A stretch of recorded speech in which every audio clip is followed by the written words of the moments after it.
예, 안녕하세요. 이변은 있다 이동현 변호사입니다. 예, 오늘은 아동 성착취물을 소지 유포로 자수를 마음먹었다면 어떻게 대응해야 되는지에 대해서 알아보도록 하겠습니다. 제가 오늘의 주제를 선택하게 된 이유는 이 이와 관련해 가지고 굉장히 많이 문의를 하십니다. 즉 아동 성착취물을 소지하게 됐습니다. 아니면 아동 성착취물을 유포했습니다. 변호사님 자수를 하려고 하는데 어떻게 해야 되나요? 어떻게 대응해야 되나요? 뭐 이렇게 문의를 많이 하시는데 그거에 대해서 간략하게나마 답변을 드리고자 이제 오늘의 주제를 선택해 보았습니다. 예, 우선 오늘의 주제를 들어가기 앞서 아동성 착취물 소지 유포를 한 경우 어떻게 처벌되는지 한번 보게 되면 우선 아동 청소년 성착취물이 뭔지 보게 되면 아동 청소년 성착취물은 아동 청소년 또는 청소년으로 명백하게 인식될 수 있는 사람이나 표현물이 등장하여 성교행위, 그 다음에 유사성교행위, 그 다음에 신체의 전부 또는 일부를 접촉, 노출하는 행위로서 일반인의 성적 수치심이나 혐오감을 일으키는 행위, 자위행위 중 어느 하나에 해당하는 행위를 하거나 그 밖에 성적 행위를 하는 내용을 표현하는 것으로서 필름, 비디오물, 게임물, 그 다음 또는 컴퓨터나 그 밖의 통신 매체를 통한 화상, 영상 등의 형태로 된 것을 의미합니다. 요거 개념 잘 알아두셨으면 좋겠고, 그래서 계속해서 보게 되면 아동 청소년의 성보호에 관한 법률은 아동 청소년 성착취물을 구입하거나 아동 청소년 성착취물임을 알면서 이를 소지 시청한 경우 1년 이상의 징역에, 그 다음에 아동 성착취물을 배포 제공하거나 이를 목적으로 광고 소개하거나 공연에 전시 또는 상영한 경우 3년 이상의 징역에 처하도록 규정하고 있습니다.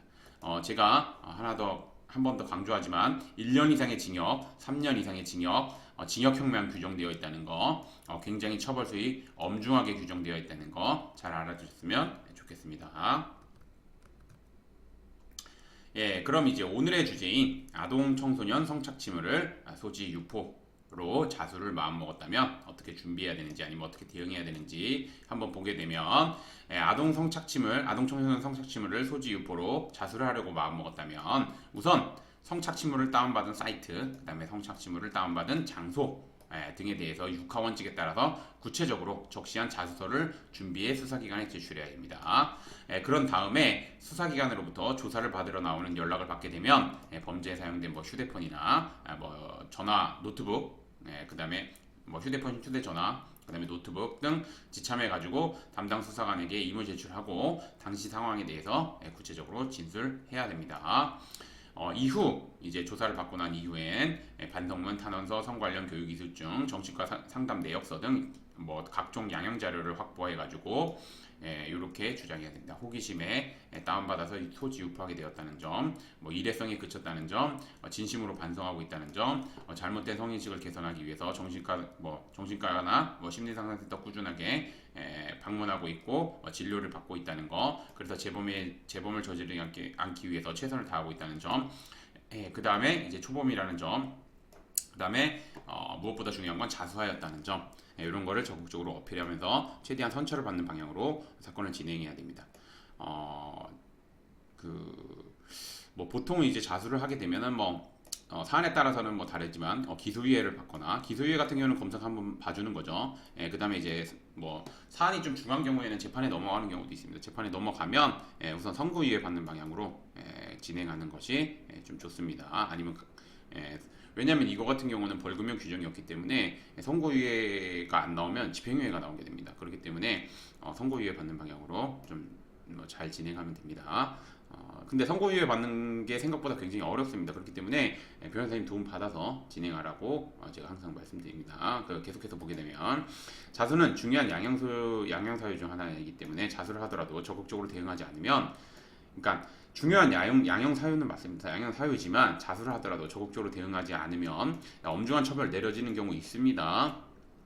그래서 저한테 와가지고 항소심에서 좀 뒤집어가지고 말 그대로 좀 경한 처벌 받은 경우도 있습니다. 특히 자수를 해도 이를 인정받지 못해 자수를 하지 않는 경우와 동일한 처벌을 받는 경우도 있어 제대로 대응해야지 원하는 결과를 얻을 수 있습니다. 그래서 자수를 마음먹었다면, 특히나 아동 성착취물 요거 관련해가지고 자수를 마음먹었다면 혼자서 대응하는 것이 보다는 법률 전문가 즉 변호사님과 함께 대응하는 것이 바람직하다고 생각합니다. 그래서 이제 오늘의 주제를 좀 마무리하면서 제가 설명을 드리면 아동 청소년 성착취물은 호기심이라도 절대 소지, 그다음에 뭐 배포 이런 것들 해서는 안 됩니다.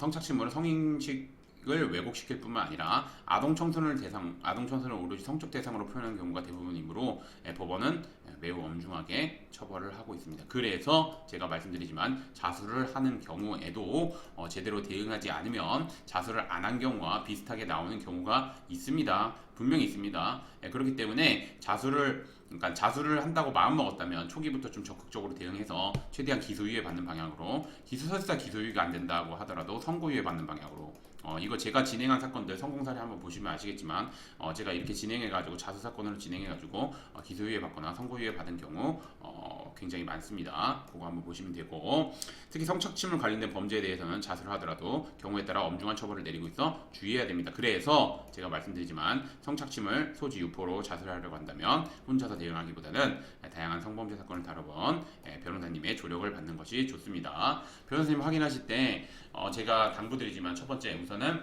이 아동 성착취물 관련해 가지고 많은 사건을 다뤄보셨는지 그거 확인하시면 되고, 두 번째로는 그 아동 성착취물 관련된 사건에서 말 그대로 기소유예나 선고유예를 많이 받으신 변호사님 찾아가시면 됩니다. 이게 기소유예나 선고유예가 생각보다 쉽다고 생각하시는 분들이 많은데, 뭐 저 같은 경우는 이제 좀 많이 받으니까 뭐 이렇게 제가 편하게 말씀드리는 거에 대해서 그럼 쉽게 받을 수 있겠네 이렇게 생각하시지만, 뭐 변호사님들한테 여쭤보시면 아시겠지만, 주변에 뭐 지인인 변호사님한테 물어보시면 아시겠지만, 선고유예 특히나 뭐 기소유예 받는 경우는 뭐 그렇다 쳐도 선고유예 받는 경우는 생각보다 굉장히 적습니다. 그렇기 때문에 거의 무죄 준에서 정말 많이 안 나오는 판결 중에 하나이기 때문에 선고유예 뭐 재판에 넘어가는 것까지도 고려해야 되기 때문에 선고유예도 많이 받으신 변호사님의 도움을 받는 것이 좋습니다. 오늘의 주제는 여기까지 마치겠고, 저는 이변엔 이따의 이동현 변호사였습니다. 감사합니다.